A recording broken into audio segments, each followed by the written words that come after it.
Donc, ce shiur est dédié pour l'Ilui Neshama, l'élévation de l'âme de Yehuda Ben Yaakov, Amar Zichrono Livracha, de mémoire bénie.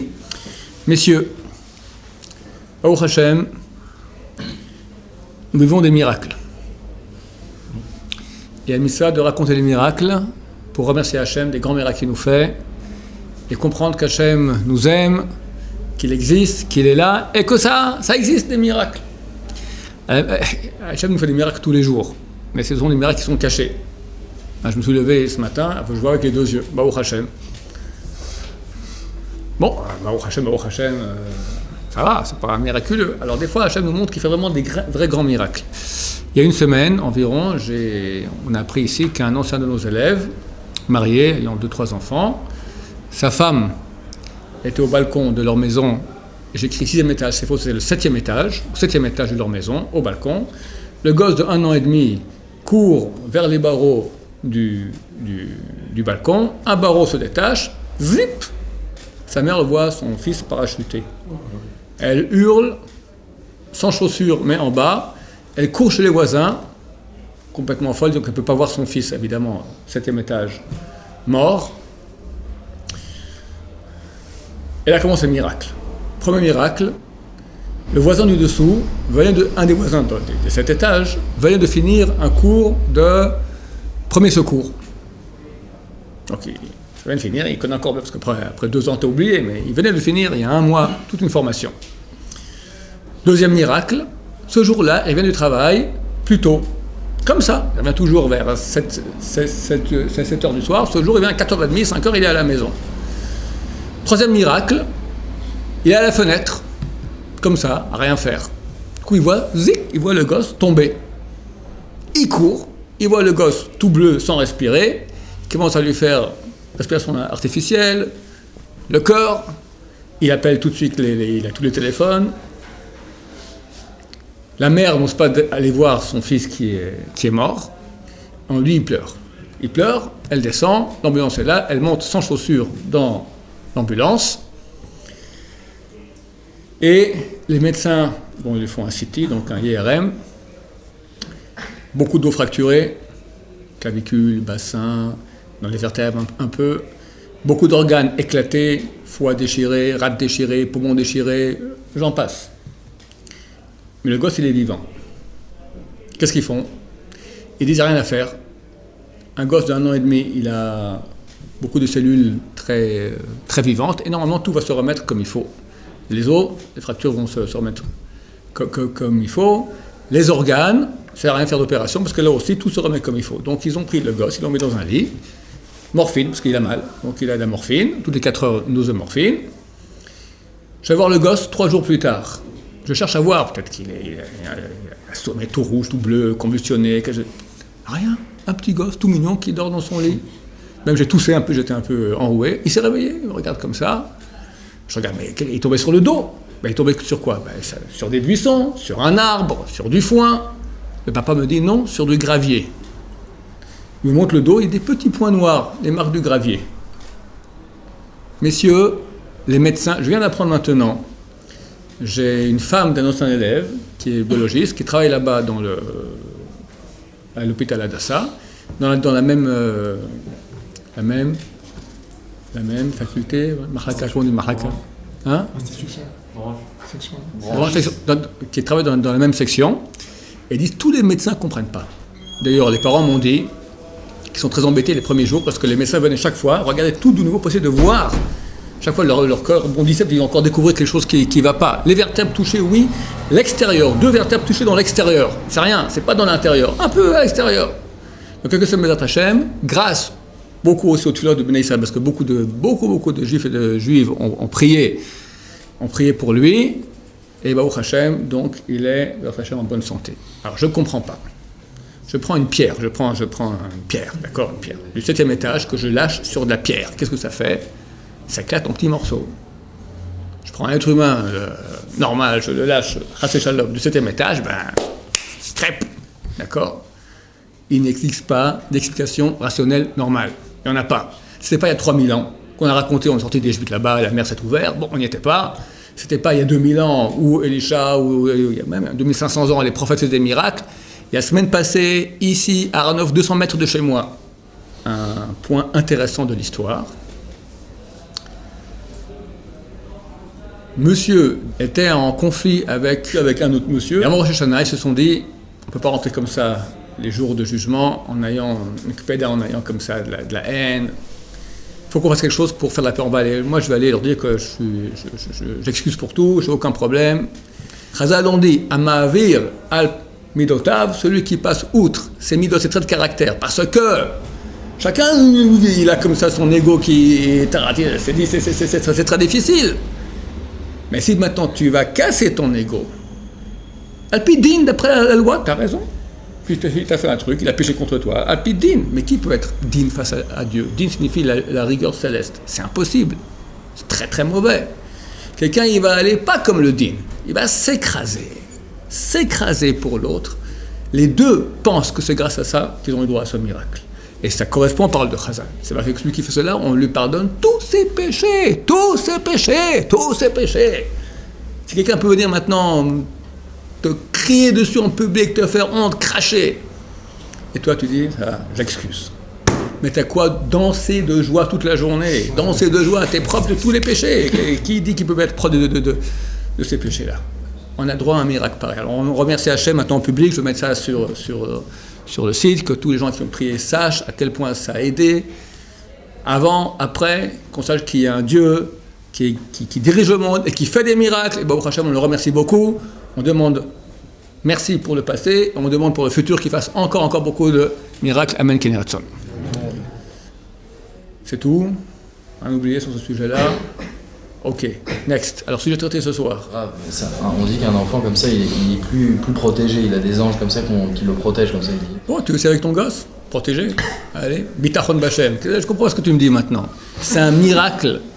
Du point de vue scientifique, ça ne tient pas la route. Les enfants, ils se cassent la tête dans les escaliers. Ok, très bien, un ange. Je veux bien, ange. Il devrait avoir une tête comme ça. Je suis d'accord avec toi. Ange. Ok, ça, ange. Il va dire ça à un biologiste athée. Ange. Il trie au nez. D'accord? Ange. Alors, il y a des anges qui sont venus. Et toujours il y a des anges, tous les enfants qui font le saut depuis 7e étage, ils sont attrapés par des anges. Bon, bah, allez, ouais, il y a toujours des anges. On n'est pas contre, pardon? Les séquelles quand même, on n'a pas entendu qu'il y aurait des séquelles. Mais il faut continuer à prier. Alors, je précise, je demande maintenant pas que vous disiez, c'est terminé, bon, on arrête de prier. Non, continuez, il n'est pas encore sorti d'affaire. La moitié des organes qui sont déchirés, il a beaucoup d'os qui sont fracturés. Il faut encore beaucoup de prières, mais il est vivant. Et B'ezrat Hashem, il sera en bonne santé totale sans séquelles. B'ezrat Hashem, grâce à vos et nos prières. Je rappelle son nom. Il s'appelle Netanel Yeshua Ben Aurélie Abigail. Shalita. Ok. Yeshua. Netanel Yeshua signifie son nom, c'est très beau. Nathanaël Yeshua. Dieu a donné la rédemption. C'est beau. C'est magnifique. Magnifique. Ok. Next. Rosa, Oui. est-ce qu'il y a une lien que les gens qui sont nés le même jour, Bidouk, la même année, ils ont un kécher, ils ont un lien? C'est marqué que quand on va faire Bikur Cholim, donc visiter un malade, si la personne qui est malade a le même mazal que nous, et c'est pas quelque chose que c'est le même mazal, on provient de la même source spirituelle, alors on enlève de sa maladie 1/60e. Pendant 60 jours, c'est... Non, parce que si tu en as 1/60e de 60 parties, combien il te reste? 59. Après, tu as 1/60e de 59, combien il te reste? Pas 58. 58 plus 1/60e, etc. Donc, ça minimise, mais ça n'arrive pas à 0. Alors, c'est quoi du même mazal? On dit même ben gilo, du même âge. Mais c'est pas gil point âge. Âge signifie la même source de mazal. Donc, ça se peut que le même âge soit aussi du même âge. J'ignore. Ah, s'ils sont nés au même moment exactement, c'est clair qu'il y a un rapport. Parce qu'il y a, donc notre Torah, le Zohar beaucoup, parle, la Gemara aussi, elle parle de l'influence astrologique sur l'être humain. Il y a une influence. Du mois dans lequel tu es né, et ça c'est clair que ça marche, on voit des caractères, tu peux voir exactement qui, quoi. Par exemple, les gens qui sont nés période avril, d'accord, c'est des béliers. Maintenant, la Gemara, elle donne aussi les heures. Donc quelqu'un qui est né à la même heure, au même moment, etc., c'est clair qu'ils ont un rapport astrologique. Pas complètement le même. Le nom donne aussi beaucoup. Le nom correspond, les lettres correspondent. Je fais tout un cours une fois là-dessus. J'ai dit les jours, les heures, les jours, les heures. Genre là, c'est la nuit. Ouais. C'est chaque heure ça change. Chaque heure ça change, c'est une autre planète. Maintenant aussi les noms. Les lettres du nom correspondent. On a 22 lettres. 22 lettres, ces 22 lettres correspondent à 3 yesodot, 3 bases du monde, le feu, l'eau et l'air. Parce que c'est sans la terre. On prend la terre, à part la terre, on considère maintenant, à part la terre, on considère qu'il y a trois bases. Le feu, l'eau et l'air. L'air correspond à la lettre Aleph. Aleph, avir. Avir, en hébreu, signifie air. D'ailleurs, je pense que le mot français air provient, je ferai bientôt un cours là-dessus, la correspondance qui est entre les mots français et les mots hébreux. Le mot air vient du mot avir, d'accord? Awir, air, c'est air, d'accord? Air, awir, c'est le même mot exactement au niveau étymologique. Donc c'est Aleph. Le feu correspond à la lettre Shin, Esh, Shin, et l'eau à Mem, Maim, d'accord? O. Donc 3 lettres d'alphabet correspondent déjà aux 3 bases du monde, excepté la Terre. Après, on a... La première et l'eau pour la première lettre et le feu pour la dernière lettre. Oui, c'est pas la première, c'est celle qui est plus symptomatique. Esh. Le mot Esh, le Shin est plus mis en relief. Pardon? Avir, Aleph, Avir. Maintenant, on a 12 signes du zodiaque. Correspond à 12 lettres. 12 lettres, ça fait 15. Reste encore 7 lettres. 7 lettres correspondant à 7 planètes du système solaire qui sont 9. Je vais expliquer. 7 planètes qui sont 9. Combien de planètes dans le système solaire? Il y en a 9. Alors, on compte 7 lettres, mais en fait elles sont 9. Pourquoi? Parce que 2 de ces lettres sont des lettres doubles. Elles sont aussi en forme différente, en forme finale. C'est les 7 lettres. 7 lettres qui reçoivent le dagesh. Beged, Kefret. Bet, Vet. Kaf, Chaf. Beged, Daled, Daled. D'accord? Un Daled, comme dans Echad, à la fin du chemin Echad, Daled, avec l'accent. Maintenant, de ces 7 lettres qui reçoivent le dagesh, on a 2 qui sont aussi finales. Le Kaf, ta Kaf normal, Kaf final. Beged, Kef, P, tu as P final, et P normal et P final. Donc ça fait 7 qui sont 9. Et tête, non? Beged, Kefret, Taf. Taf et Taf. Avec dagesh et sans dagesh. Donc on a 22 lettres. Donc on a maintenant une correspondance entre les lettres et la réalité astrologique. Maintenant on a 10 mouvements dans l'espace. Mouvement de la Terre sur elle-même, autour du Soleil, la Lune sur elle-même, autour de la Terre, tu as les Galgalim, donc les astres aussi, chacun a des mouvements. Il y a 10 mouvements, compte 10 mouvements qui correspondent qui sont aussi partagés en deux classes, qui correspondent aux 10 voyelles. 10 voyelles. En hébreu, tu as des voyelles. A, je peux écrire de 2 façons. A, kamatz, un trait avec un petit trait dessous, ou A, un trait tout plat. Alors, les Français qui savent faire la différence, ils disent les 2 A. Mais s'il y a un A et un A, ça prouve que c'est un peu différent. Alors, un s'appelle kamatz. Kamatz vient du mot likmot, qui signifie fermer. C'est A. Et tu as A qui est patar, c'est ouvrir. A. D'accord? Par exemple, le nom d'Hachem, c'est A, Do, après c'est Noi. Pas Noi, je fais trop Noi, je fais de la Ashkenaz. Noi, pas Nai. Noi. A, Do, après Noi. D'accord? Pour être plus précis. Tu as un O et tu as un A. Tu as un O, tu as un A. C'est comme en français. Un Israélien demande de faire. Les Israéliens ne comprennent pas. Mes filles, elles ne comprennent pas. Je leur dis, il y a on, il y a en, il y a un, il y a un U-N-I-N, tu as en, E-N, A-N. D'accord. Aussi en hébreu.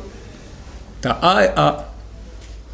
Maintenant, on aura donc 10 voyelles, des voyelles qu'on appelle longues, des voyelles qu'on appelle courte. Pituchechotam, pituchechotam. Donc I, tu as deux façons, I avec Yud, I sans Yud. Ou en kibbutz 3 points, ou 1 point à l'intérieur. Ou. Che, tu as 2 points ou 3 points. C'est donc le tséré ou le ségol. Ho, O, tu as avec Vav ou sans Vav. Ou bien, on peut dire aussi Ho avec Cholam, ou bien Kamatz Katan, un Kamatz qui se prononce O comme Kol, c'est avec un Kamatz qu'on prononce Kol, un Kal, d'accord. Honnenu, beaucoup de gens dans la prière disent Hannenu, c'est faux, c'est Honnenu, c'est écrit avec un Kamatz, il faut prononcer Ho, Honnenu. Ensuite, Pituche Chotam, Am, on a le Kamatz et le Patar, comme je dis maintenant. Donc on a 10 voyelles. Comment on prononce le Yud avec un point I en dessous? Ça dépend si c'est en début de mot ou pas en début de mot. Si c'est en début de mot, c'est Yi. Si c'est dans un mot, on prononce I normal. Maintenant, tout cela donc, nous fait dire qu'il y a une correspondance entre les lettres d'une personne avec les voyelles. Tu as un type qui s'appelle maintenant, donne-moi un exemple. Bon, small personne s'appelle comme ça.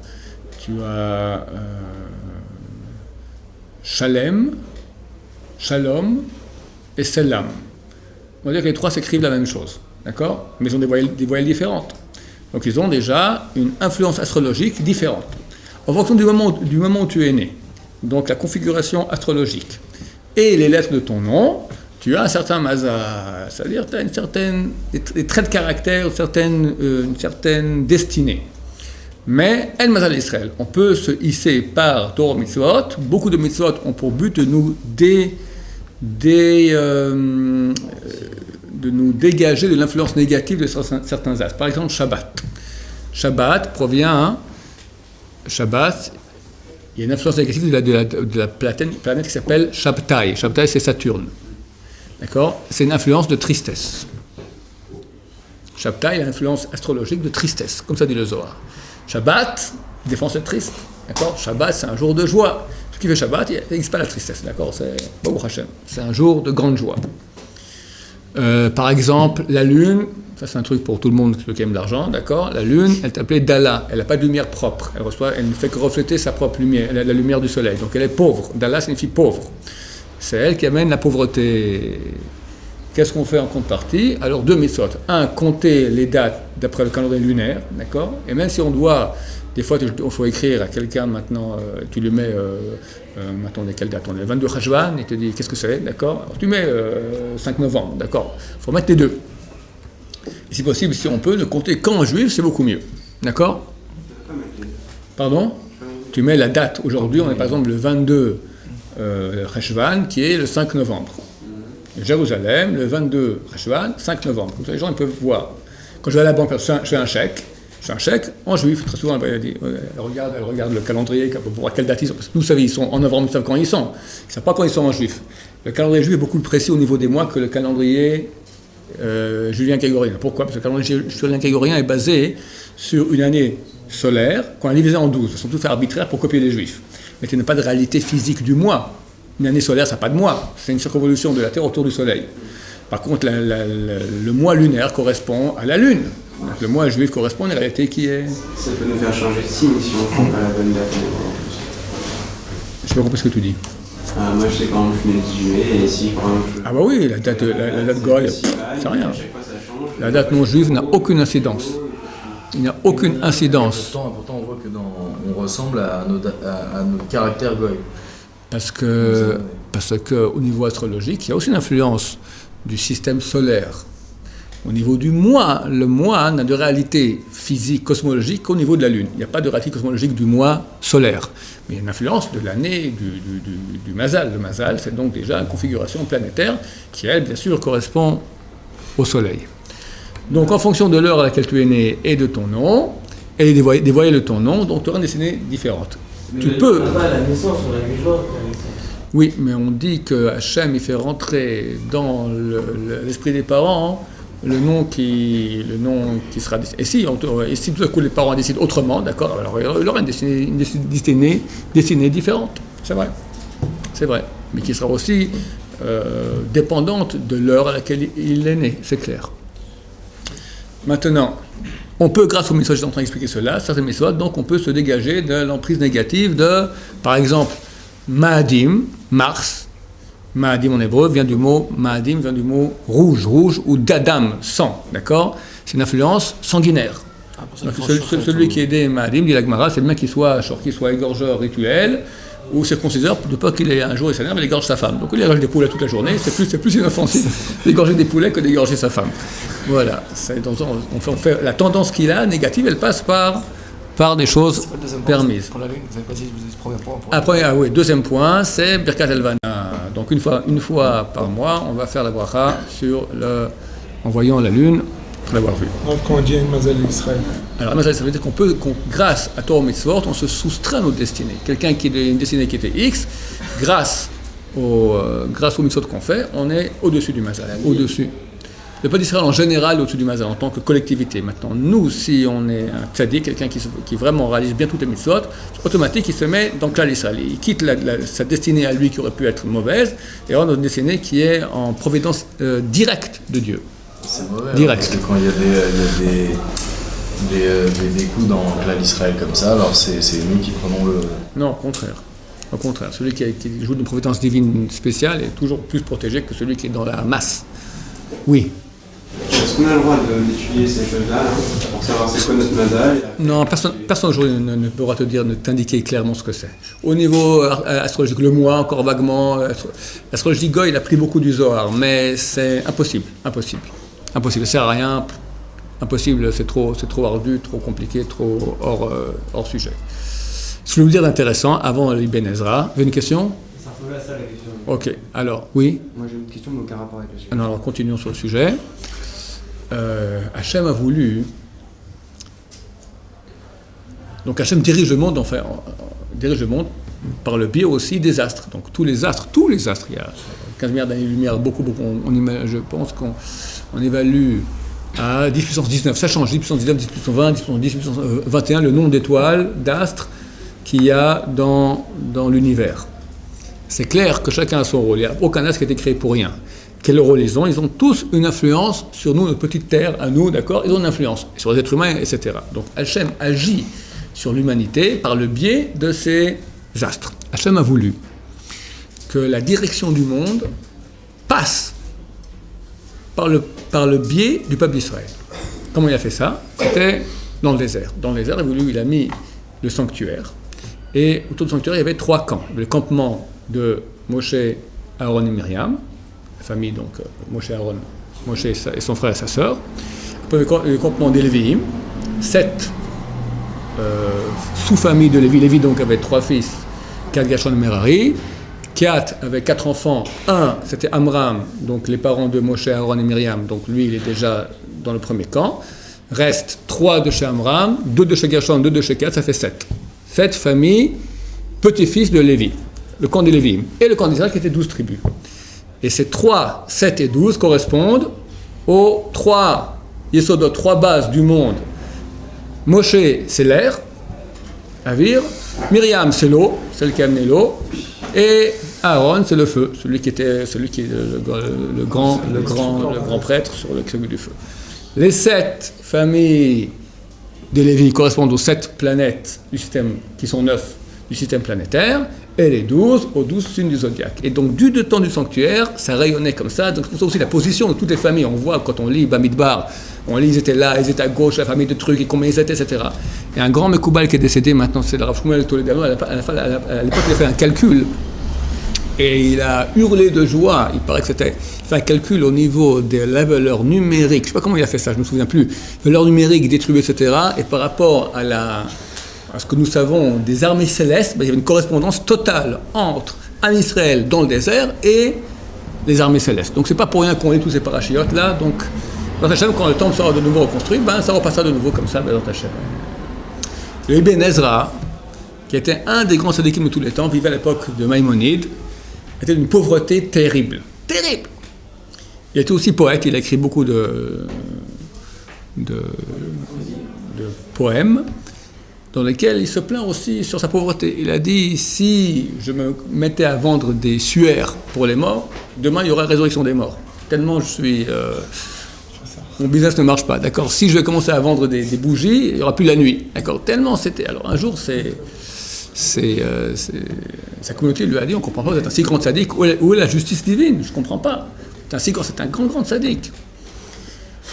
Où est la justice divine? Un grand sadique comme ça, il est tellement pauvre. Il a dit, ça c'est mon mazal. Mon mazal, ça, je ne peux pas. Si je veux maintenant venir sur Terre, il faudrait refaire tout le monde entier, et là je pourrais revenir sur Terre en n'étant pas pauvre. Ça fait partie de la construction du monde, comme je suis. Mais vous plaignez maintenant, vous ne comprenez pas la justice divine. Sachez qu'Hachem, il est juste, il est droit, il est un grand amoureux de moi, il fait exactement ce qu'il faut. Il n'y a pas de question sur la justice divine. Non, mais on ne comprend pas.